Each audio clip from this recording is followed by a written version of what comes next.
Good morning. I'm honored to be here with you this morning as the first Prairie Central, that's the high school I went to, I'm sorry, Prairie Circle Unitarian Universalist congregation member to speak with you here at Tree of Life as part of our pulpit exchange. A little over 9 years ago, I gave my first sermon at PCUC. If you were there that Sunday morning, and I think there's only one person here who was, you would probably recognize at least part of what I'm going to say. Hopefully this is a new and improved version of that sermon. So some observations that I had as I was researching that original sermon, and I think they're still valid now. Amongst those things are that I was amazed at how my feelings of some of Vonnegut's books have changed with time. This was true when I compared my initial readings when I was first as a teenager to those when I was 40-ish doing that first sermon. And it's true when I reread a few of the books in preparation for this. As such, I recommend to anyone interested in reading Vonnegut to not just read his books, but reread them. The upside of this is that most of them are very quick reads. In fact, most of them can be read in an afternoon. I also still believe the main point of my original sermon, that Vonnegut should be included in the same group of authors as Emerson, Thoreau, Church, and others that one tends to think of as important Unitarian authors. So before we go any further, I should note that there will be some spoilers along the way this morning, but I don't think I'll give anything away that would ruin any of the books for you.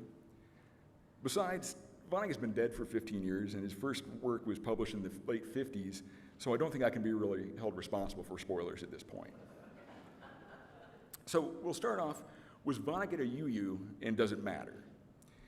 Largely, this depends on what makes someone a UU.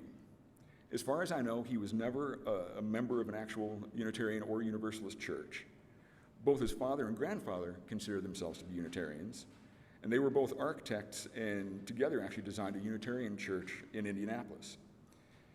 Vonnegut has suggested that Unitarianism was kind of an obligatory religious identification for them. He said of his father, quote, "He had to have a religion because nobody wants to deal with a guy who isn't anything, has no religion, which means he's just a wild man." So father said he was a Unitarian. That was okay. You had to be something. On occasion, Vonnegut did call himself a Unitarian, but typically in much the same way his father and grandfather had been. He gave a lecture at the 1984 UU General Assembly, and in that he said, quote, in order not to seem a spiritual quadriplegic to strangers trying to get a fix on me, I sometimes say I'm a Unitarian Universalist, so that denomination claims me as one of their own. So if you're okay with a UU not being an actual member of a congregation, I'm ready to call Vonnegut a UU. That said, I don't really know that it matters that much. I think the message is more important than that kind of semantics, but I think it's kind of fun to talk about it anyway. So, a little more Vonnegut background. He was born on November 11th, 1922 in Indianapolis. His parents were third-generation German Americans, and as I said, both his father and grandfather were architects. His family was free-thinking, not particularly religious, and at least kind of sort of Unitarians. He worked on his high school newspaper. He attended Cornell, majoring in chemistry, but also worked on his college newspaper there. He joined the Army while at Cornell. This was during World War II, so while in the Army, his infantry group was captured during the Battle of the Bulge, and he became a prisoner of war. He was transferred to Dresden as a POW and was one of a handful of survivors of the firebombing of that city. He survived the bombing in an underground slaughterhouse, and some of you can probably guess what number slaughterhouse that was. After the war, he attended the University of Chicago and studied anthropology. While in Chicago, he also worked for the City News Bureau of Chicago. Vonnegut has said that working on newspapers and at the News Bureau greatly influenced his writing style. He got a job in Schenectady, New York, working in PR at General Electric, and during that time, he started writing short stories for magazines. Kurt Vonnegut Jr. died on April 11th, 2007. So it goes.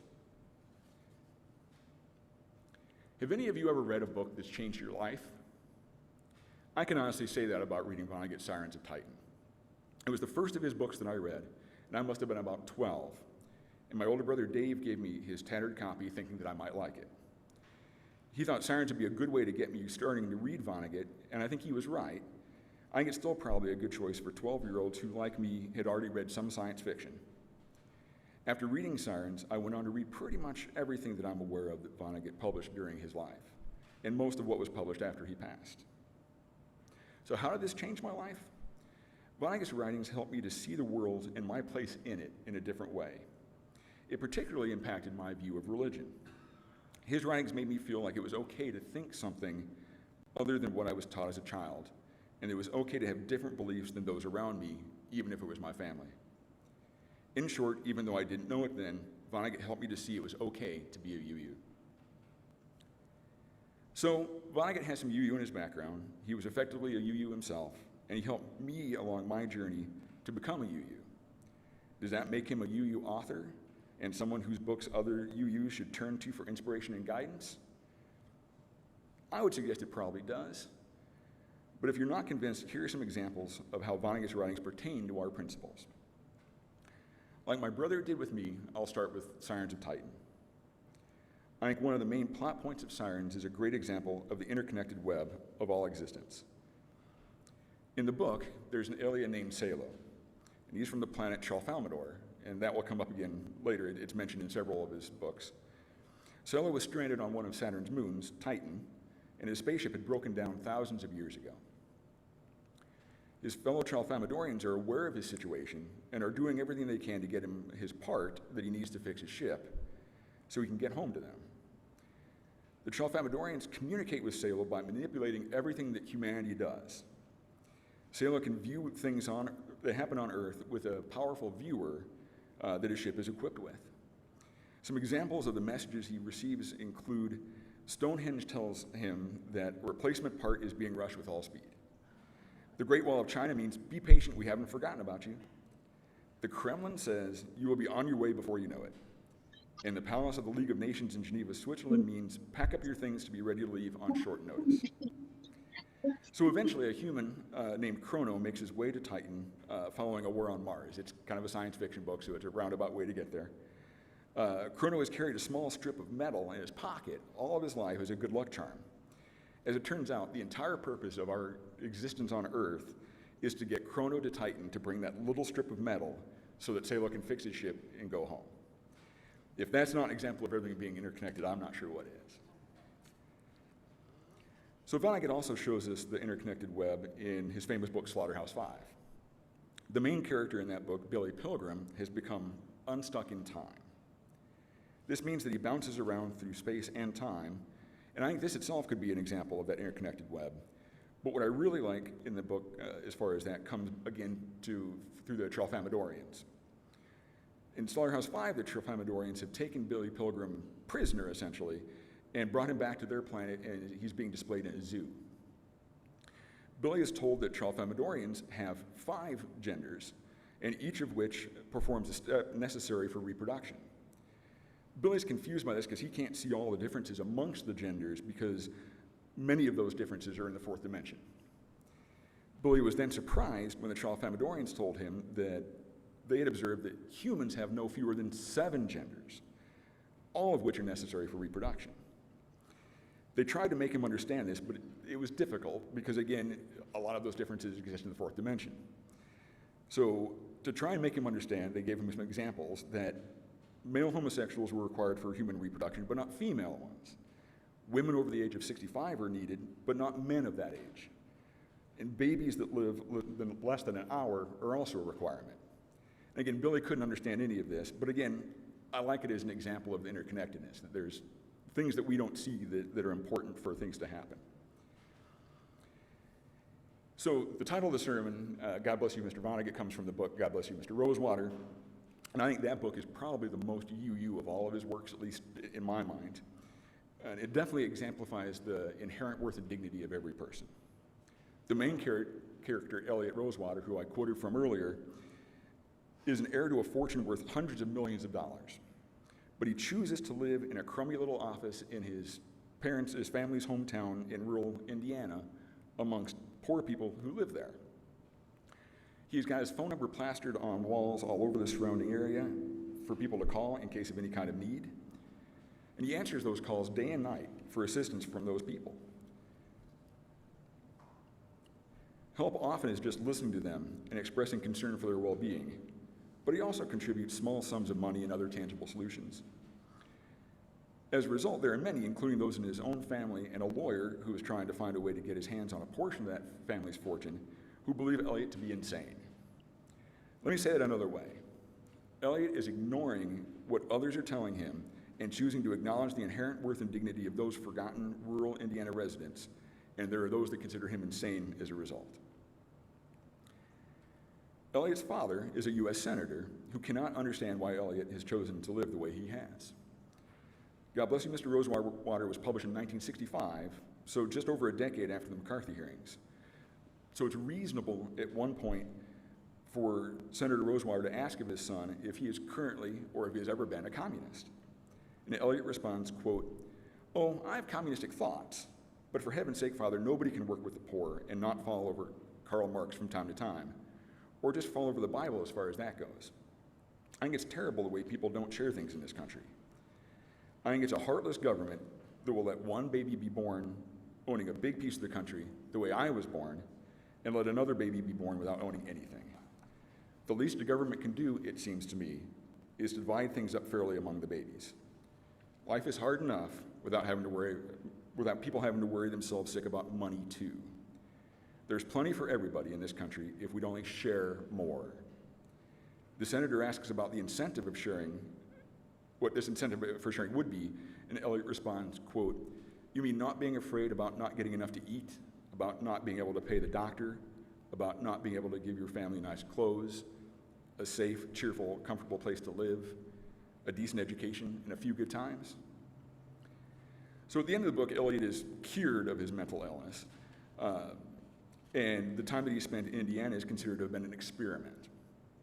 Kilgore Trout, an author who Eliot is fond of and is a frequent character in Vonnegut books and sort of a stand-in for himself, suggests that the lesson learned in the experiment may be, quote, "It seems to me the main lesson Eliot learned is that people can use all the uncritical love they can get."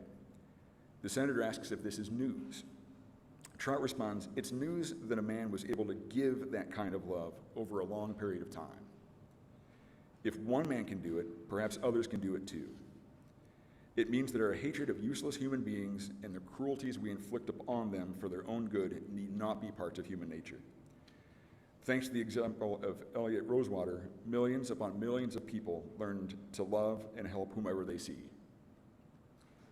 At the end of the book, it's still questionable whether Eliot will be found to be sane or not. If not, then he's got a cousin, Fred, who will inherit the Rosewater fortune. What he decides to do is write a check to his cousin for $100,000. And at the same time, there are 57 women in Indiana who claim that Eliot is the father of their children, even though none of them are his children. But he decides to legally acknowledge them and give them legal rights to the fortune. So I think many of Vonnegut's books also deal with the free and responsible quest for truth and meaning. For many, and I'd argue UUs included, this is one of the main purposes of religion. Vonnegut forces us to look at our own established religions by making up several of his own. In Cat's Cradle, Vonnegut introduces us to Bokanon, the leader of Bokanonism. Bokanonism has its own holy book, and parts of that book are contained within the pages of Cat's Cradle. The first sentence of this holy book is, "All of the things I'm about to tell you are shameless lies." I don't know about you, but that's about how I feel about most of what I read in holy books. The narrator, Cat's Cradle, says of this first sentence of the books of Bokanon, "Anyone unable to understand how useful a religion can be founded on lies will not understand this book either." And the title page of the books of Bokanon bears the warning, "Don't be a fool. Close this book at once. It is nothing but foma." And foma, you find, is the Bokanist word for lies.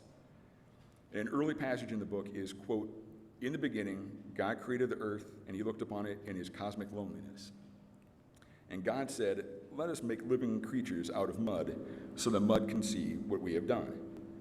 And God created every living creature that now moveth, and one was man. Mud as man alone could speak. God leaned close as mud as man sat up, looked around and spoke. Man blinked. What is the purpose of all this?" "Everything must have a purpose?" asked God. "Certainly," said man. And then I leave it to you to think of one for all this, said God, and he went away. Sirens of Titan that we started with has its own religion as well. And I like the name of this one, the Church of God the Utterly Indifferent. Part of a sermon from the Reverend C. Horner Redwine, who is a pastor in this religion, goes like this, quote, O Lord Most High, creator of the cosmos, spinner of galaxies, soul of electromagnetic waves, inhaler and exhaler of inconceivable volumes of vacuum, spitter of fire and rock, trifler with millennia, what could we do for thee that thou couldst not do for thyself 1 octillion times better? Nothing. What could we do or say that could possibly interest thee? Nothing.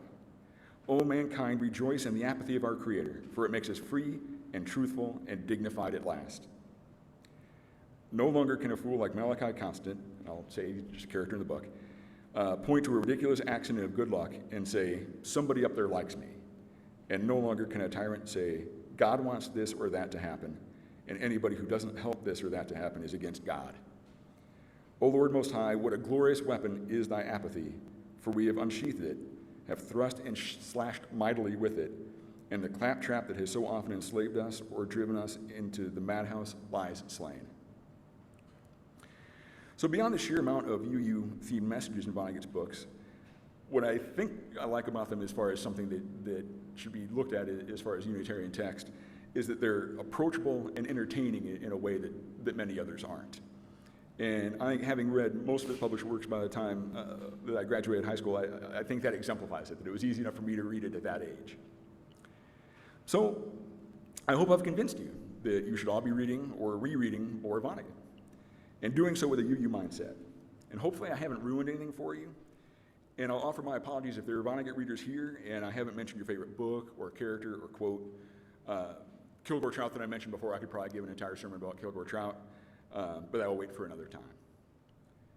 So I finished this morning with what Vonnegut said at the end of the only sermon that I'm aware of that he ever gave. It was on Palm Sunday in 1980 at an Episcopal church in New York City.